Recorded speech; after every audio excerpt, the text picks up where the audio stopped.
Okay, Bruce has been working on a project called Immortal for some years now, and something that he put together a while ago, and decided that it would be a very good idea for us to have some kind of documentary record of the people who'd contributed so much to the origins and the rise, I guess, of the folk revival movement in Australia.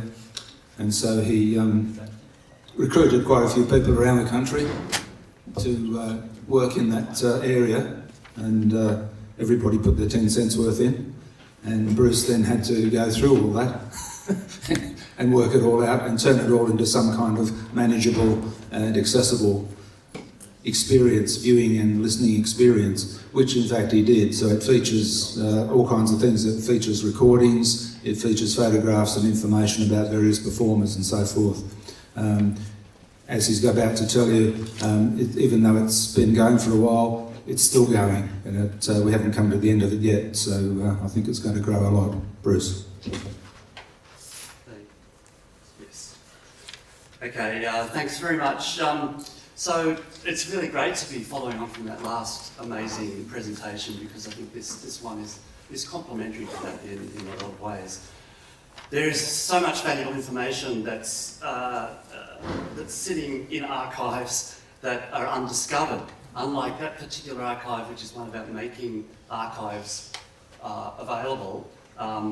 So much isn't available, so much is in undiscovered corners of the web and in private collections and so on. And so I want to talk about this project of mine, which is really about bringing together some pertinent material and packaging and presenting it in a new and engaging way that's designed to make archival material accessible and to bring it to life and to generate an emotional response, to get people excited by it, which I think is sort of the key thing, really.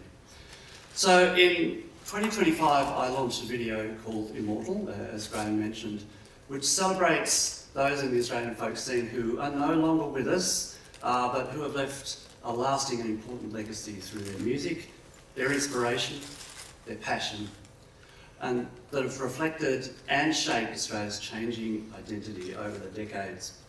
So I'm just going to start to run in the background for a minute or two some of the start of the video without the audio. Okay, so interestingly, yeah, it starts with Simon McDonald, who has featured in the last couple of presentations here today.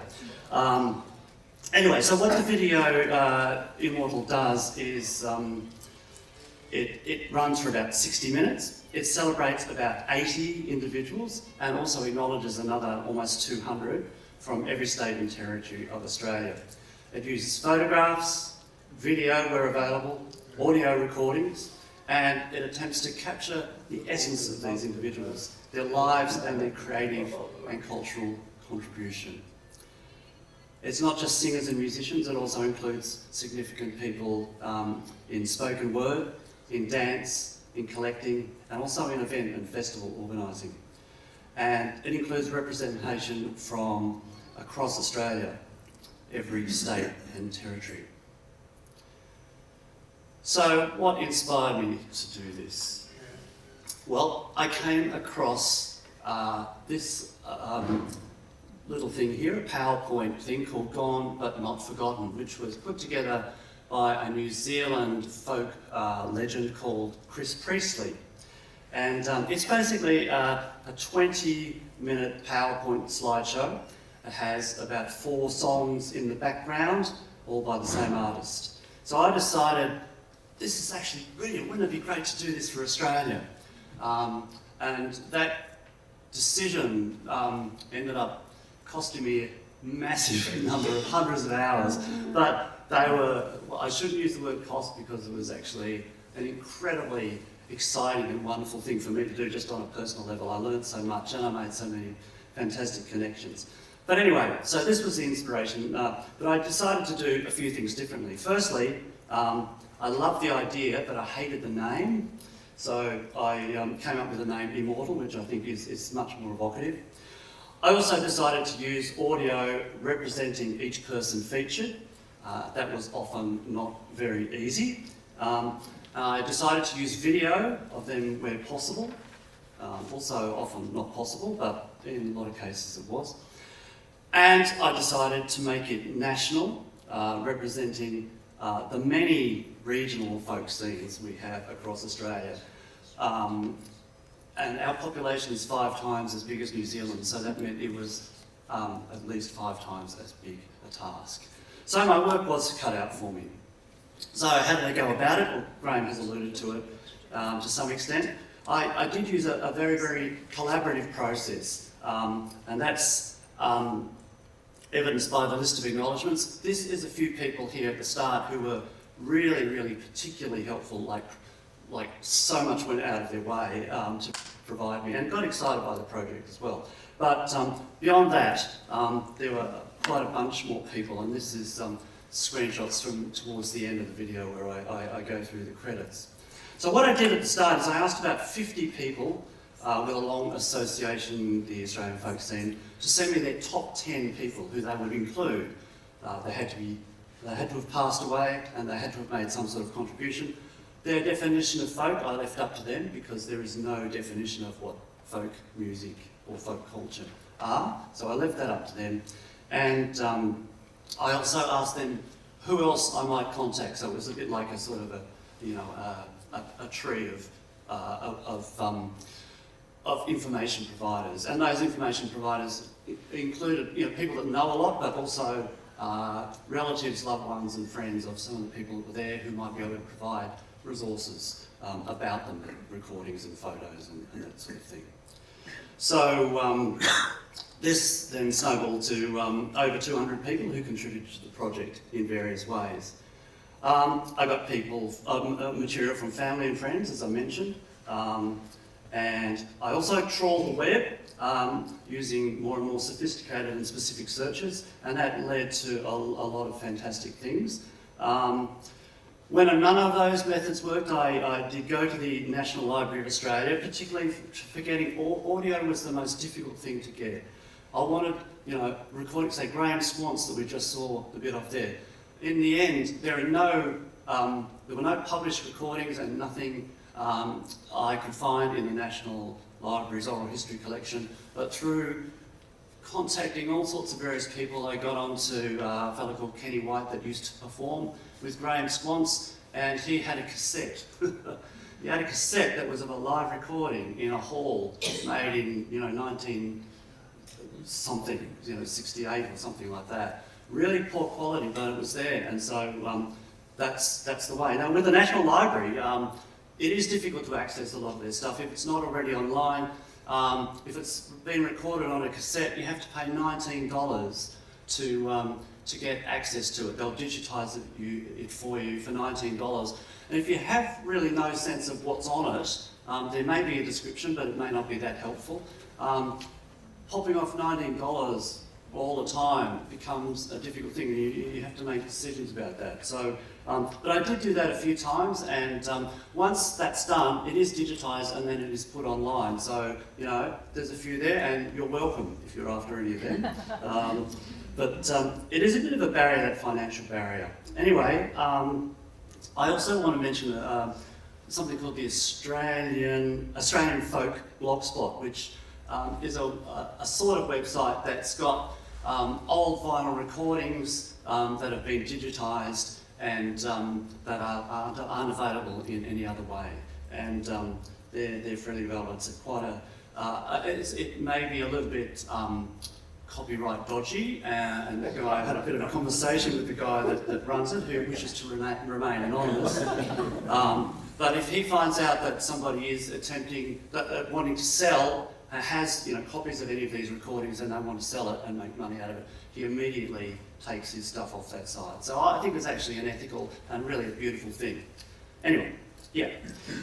I had to make a lot of editorial decisions, and that included, basically it was all about setting boundaries. So the most important boundary I set at the start was, when did I start? Because when does the folk scene start? So I arbitrarily chose the first so-called National Folk Festival, the Port Phillip Folk Festival, that Martin was involved in the organisation of.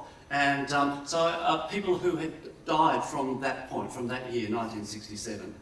And it goes up to March 1925, when I uploaded the video onto YouTube and created a website around that. But I am updating it for live screenings like the one I'm doing at this festival, and I've done it at a few other festivals. Secondly, another bound, well, I had to decide who to include and who not to. And that was really hard. I'm a bit of a spreadsheet kind of guy, so I constructed a league table with lists of the names and bits of information, where they were from, who had suggested them, contact details, what recordings I could get, or videos and so on off them, and so forth. And also how many people had nominated them. And that was part of my deciding about who to include and who not. In the end, I made the ultimate editorial decision, but that certainly helped. If everybody named Danny Spooner, he was obviously going to be in it. He obviously was anyway, but you know, that sort of thing. So that was an attempt to give a little bit of objectivity into what couldn't be completely an objective process. There did have to be personal judgments. I decided to give each person about one verse of a song or a tune, sometimes a little more, which roughly comes out on average to about 45 seconds. So I thought, okay, 45 seconds per person. So if I want to keep it to an hour, that gives me about 80 odd people. So that's why there are that many in the video. I just didn't want it to go for longer than an hour because I thought that would be a disincentive for people to watch it. So here is one example. Now I think.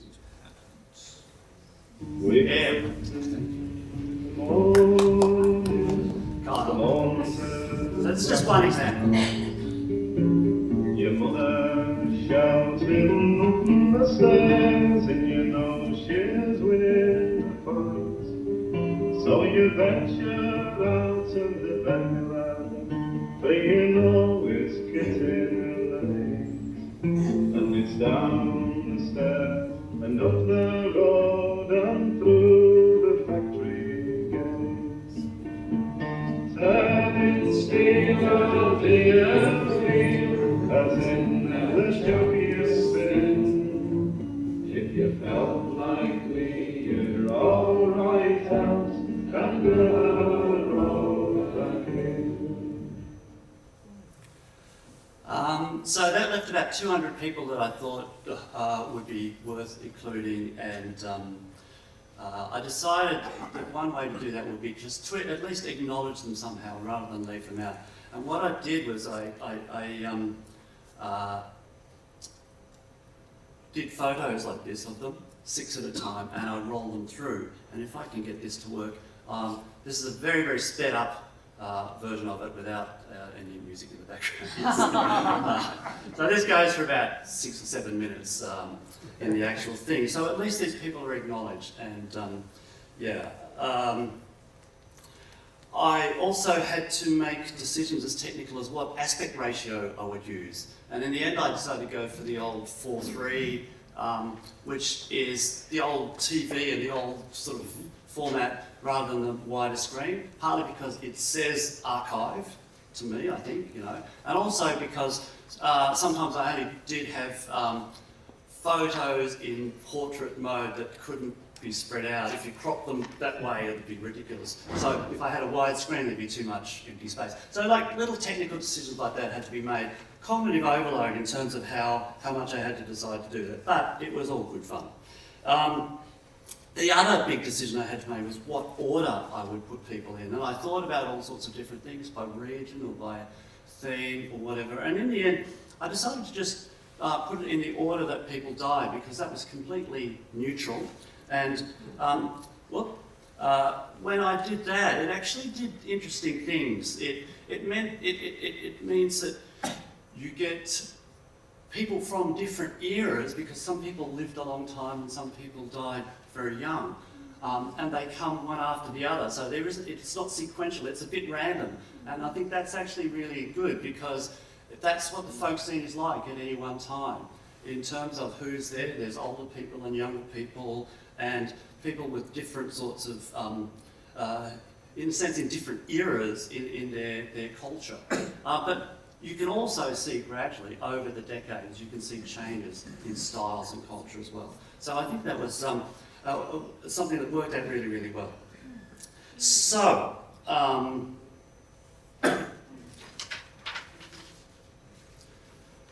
once I put all this together, having made all these decisions, I circulated a draft of the video to all of the people that had had some input, and I got their feedback on that, and that was really, really useful. And then I screened it at 3 folk festivals, and also got some feedback from there, and some of that feedback was fantastic. Like, there were some errors. The rumours of some people's deaths had been exaggerated.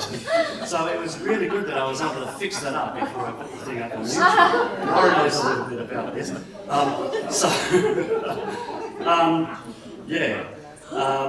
And just other editorial tweets as well. So it was really great. And I really think one of the things about this project which I love is that it does bring together the collective wisdom of the folk community. So there were those 200 or so people that really, really contributed to it. But through those festival screenings, probably another couple of hundred more. So it's a community project, and I see myself as the curator more than the creator of this. So it's also worth mentioning that the video. Oh, I've got a slide. Sorry about the. These are just photos taken from some of the screenings. There's 1 or 2 people in this room who were often when I do a screening, I do have a panel discussion, and that's what I'll be doing here tomorrow. It's part of the festival. We'll talk about that in a little bit later. This photos I've just taken or have been taken at some of the forums that I've had and some of the screenings. So. So now I want to actually talk about the archival side of things. So, obviously a project that documents folklore and makers and its people and music and poetry and dance and so on, and the active folklore collection is something that's relevant to this conference. But I think its significance of this project is greater than that, and that's why I wanted to deliver this paper here. Archives, yes. Archives. There's a lot of material out there, and it's very, very hard to access very often. And the material isn't all written like in this photo. We have the internet, which is so massive. And I think one of the great paradoxes of our time is that there's so much information everywhere, but so much of it is hidden away. It's hard to access, or people don't even know of its existence. Not to mention there's also stuff that isn't on the internet as well. It's just in private collections. So there's a lot of unknowns, unknown unknowns in terms of archives and availability of material. So this project particularly is an example of a way we can tap some of this material and do something with it that is interesting. So. Firstly, as a project, it engaged people through the collaborative approach, but also what it brought together is something which is in itself engaging, and it's emotional as well as being informative. And I think that's really important. So the feedback that I've got, and I don't expect you to read it there, but I've got, I was really quite surprised and delighted when the video went out, and I was struck by people's emotional reaction to it.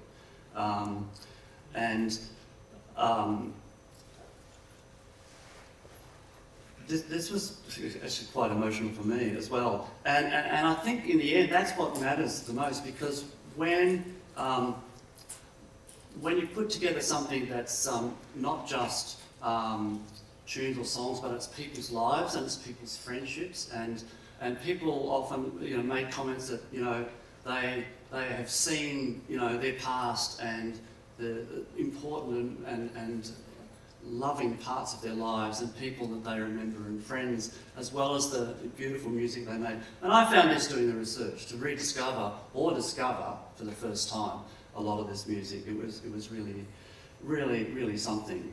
So the whole is definitely more than the sum of the parts in terms of this sort of thing.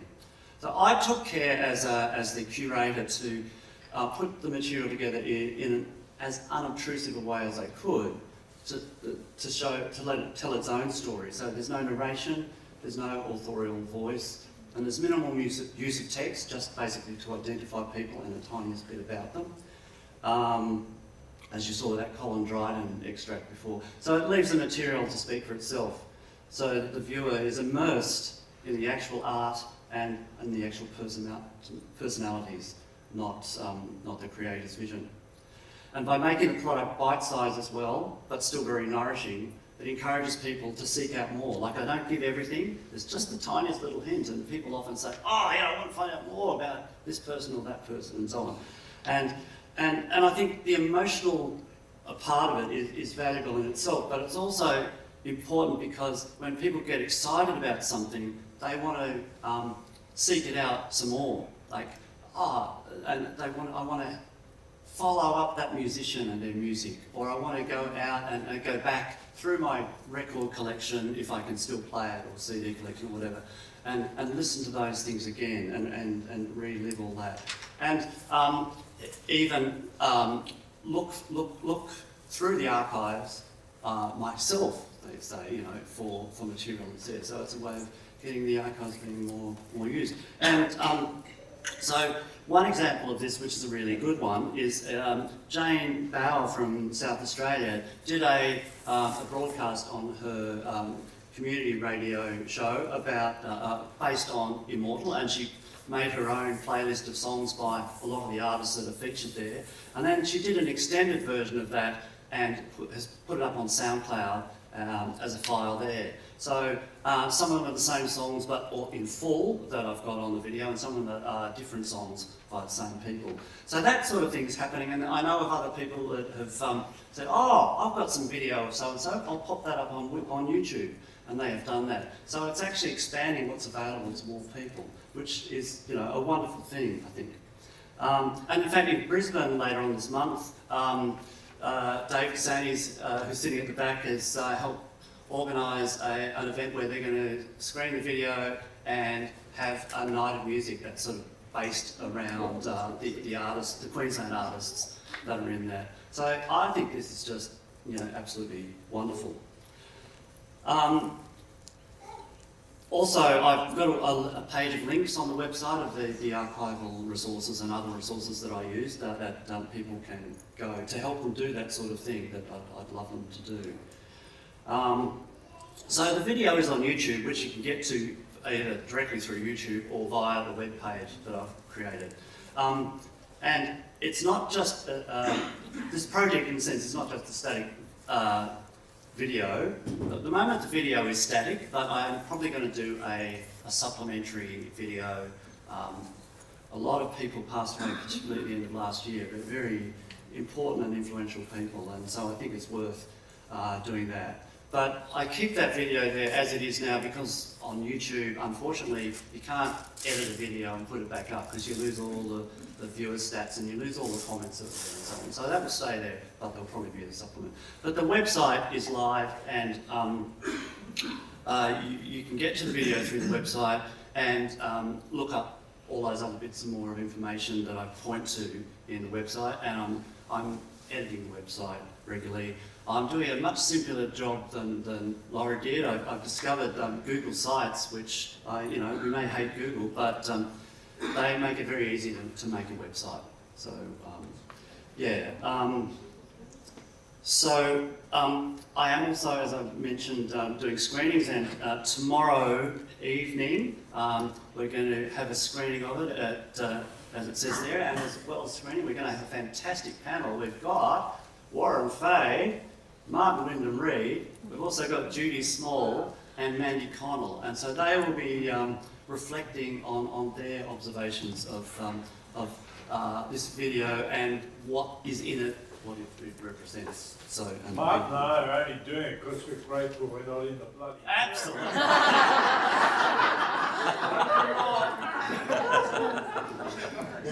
Yep.